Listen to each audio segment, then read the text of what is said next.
This is a pretty typical mid-century coffee table. It's not a high-end piece, but it's also not junk. It's pretty solid. The top is a plastic laminate. The legs and the apron are all bolted together, which is fine. Nothing wrong with that, and actually makes it a lot easier to refinish. So even though the top of the top is plastic laminate, on the bottom it does have some solid wood pieces going around the edges. That's kind of nice. And my plan is to put some real wood veneer on the top over the plastic laminate. I don't like the way it looks. It's just really pale. I'm going to start by disassembling it as much as I can.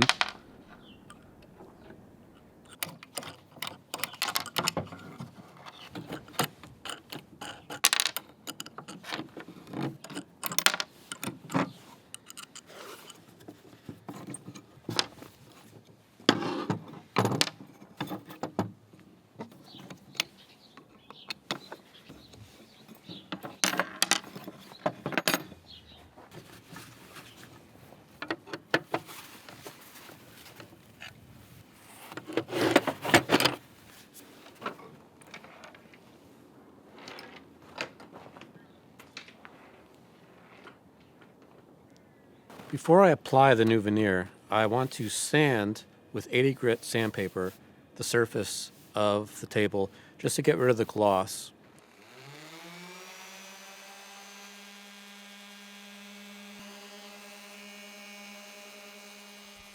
So the veneer that I'm using for the top of the coffee table is this walnut peel and stick veneer. I think the actual name for it is PSA, pressure sensitive adhesive. And it's just got a film on the back that you peel off and then stick it on.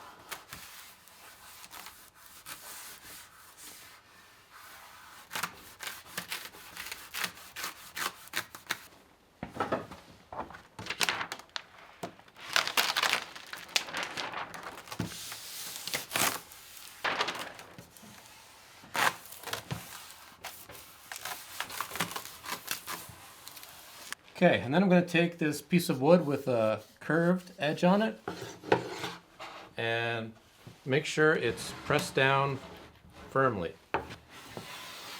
And be careful not to go over the edge with this or you could break the veneer.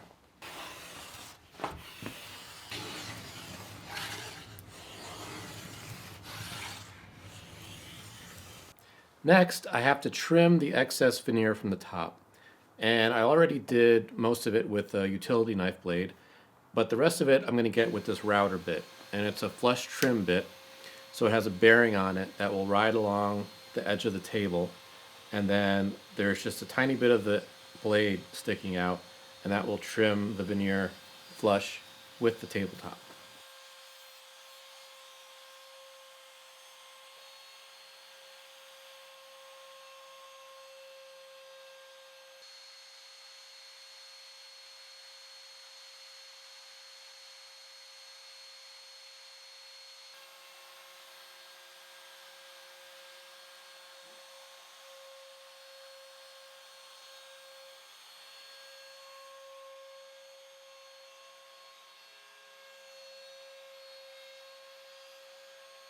So sometimes after the edge is trimmed, I'll see a little bit of the adhesive sticking out. It's kind of like a gummy substance that looks a little messy. So I'm just going to take this scraper blade and clean that up with this.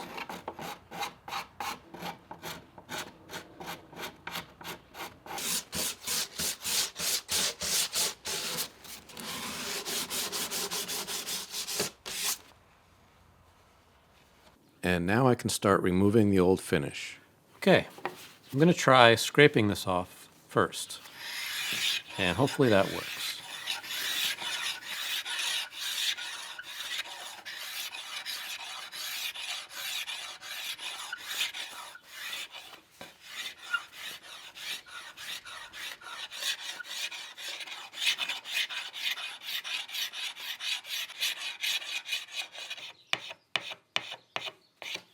Okay, that was pretty easy. I'd say about 90% of the finish is off, but you can see that's kind of blotchy. There's still a little bit on there. So I'm just going to sand the rest of it off until it's a nice consistent color. This is solid wood. This isn't veneered, so I don't have to worry about sanding through veneer.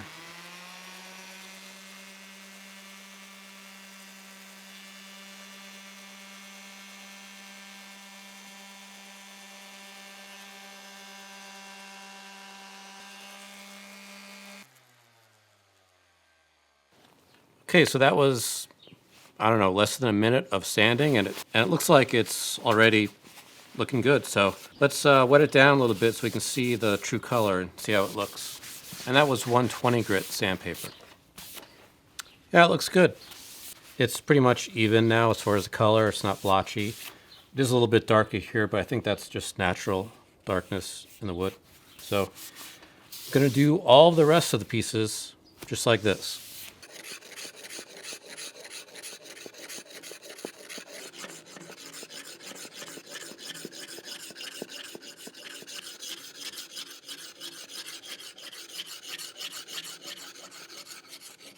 The legs I'll sand by hand. I don't want to use the power sander on here because I don't want to flatten the curves.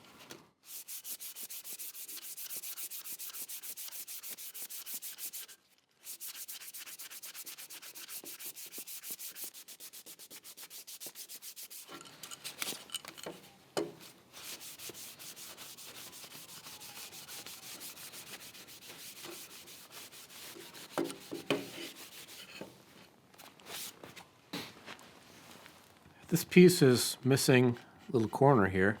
So to fix that, I'm going to use some epoxy putty. I think this might be cured already.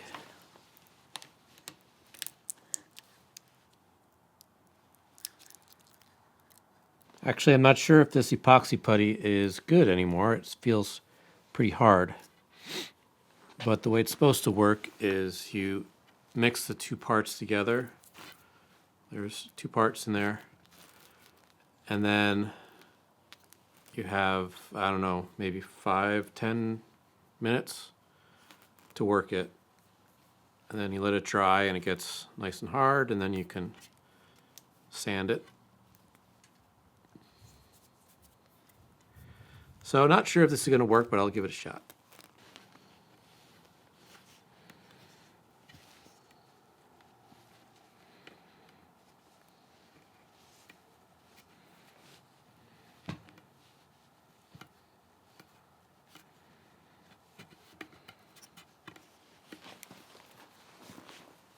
It helps to wet your finger a little bit, and that helps to shape it.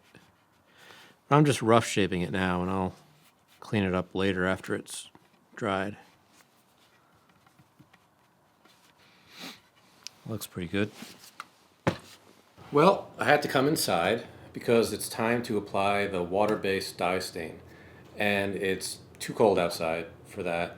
It's below freezing and I don't want this to freeze. So here we are in the basement.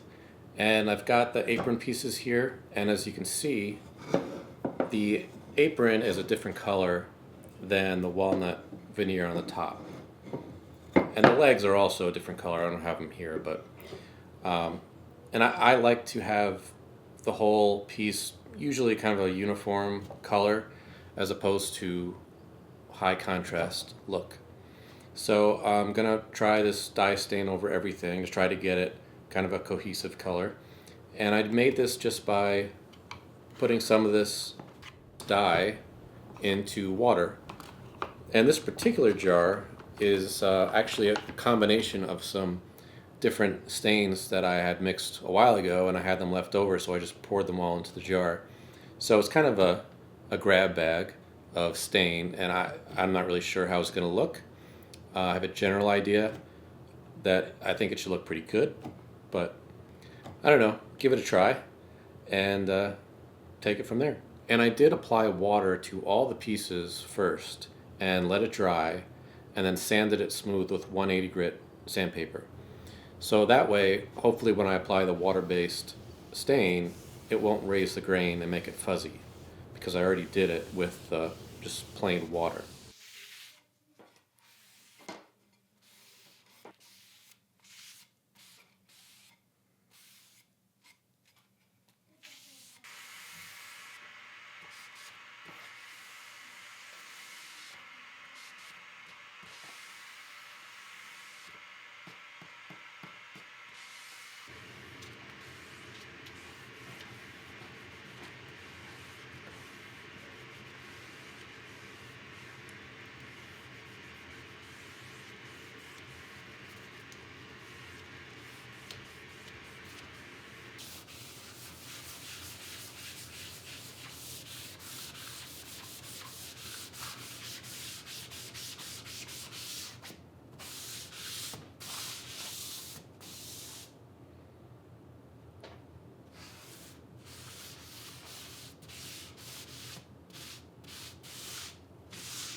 So I've got the stain on all the parts, and you can kind of see how the apron is still a lot lighter than the top. The top is kind of more brown. So I think for the apron, I'm going to put some antique walnut gel stain on it, which is pretty brown, and see if I can get it closer to this color.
So the color from the gel stain is good, but I feel like now maybe it's a little too dark. So I'm just going to take some mineral spirits on paper towel and just give it a quick wipe, and that'll take off some of the gel stain because the gel stain is not dry yet.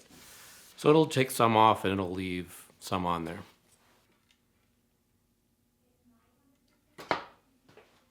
Okay, I'm back outside in the cold, and I came out here because I decided to use shellac for at least most of the finish on the table, and I want to spray the first coat on the top. And I can't spray inside, so I came out here. And it's really, really cold, and it's not ideal conditions to spray anything, but I've done it before and it works. And the reason I'm spraying on the top is because I don't want to apply it by hand, because I don't want to end up pulling up any of the dye stain that I applied that might be sitting on top of the wood. So I just need to spray a few coats at first. And then once those coats are on there, that'll seal in the stain, and then I can take it inside and apply the rest by hand. And on the apron and the legs, I'm just doing that all by hand because I already applied that gel stain over the dye stain, and the gel stain is not going to come off as long as it's completely dry. So I'll just spray a few coats and go inside. And I should point out that this is clear shellac I'm spraying on here.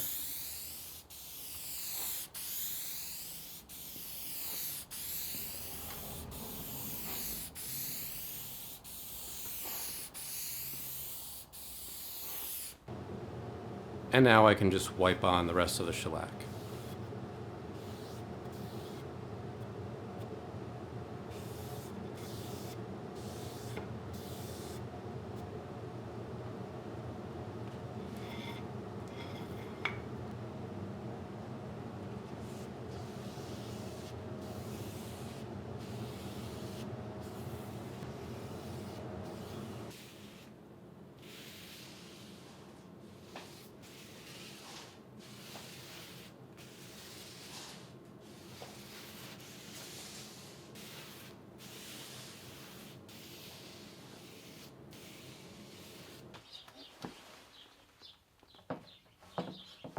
So now the whole thing has finish on it, and I did do just shellac except for on the top. After the shellac I added about 2 or 3 thin coats of wipe on polyurethane, just for some extra protection from spilled drinks and things like that. So now I just want to buff out the whole thing with some wool lube and some fine steel wool. And then I can put it all back together.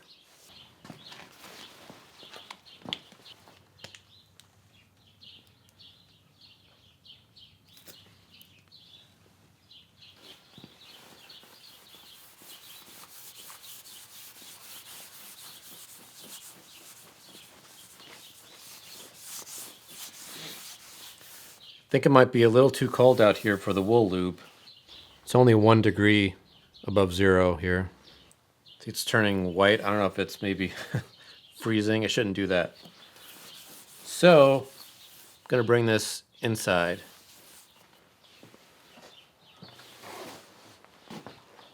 Okay, I'm back inside. I'm just gonna warm this up with a hair dryer.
So this is when I usually take the piece outside and get some shots of it all finished.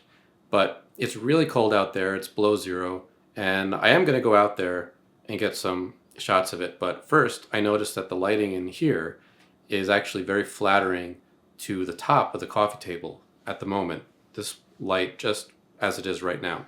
So the veneer has some really nice figuring in it, and it really pops in the right kind of light. So before I go outside, I just wanted to show the top in here because the light out there is probably not going to be as flattering to the top. So then you might ask, why not just shoot the whole thing in here? And it's mostly because I don't have the room. I can't really get around it like I can outside. So here it is. It's some nice figure in that veneer.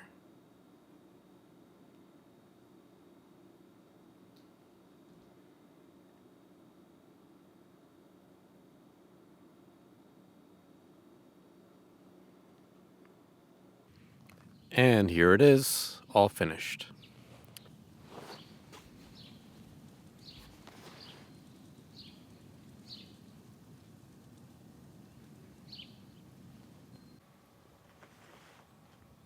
Thanks for watching.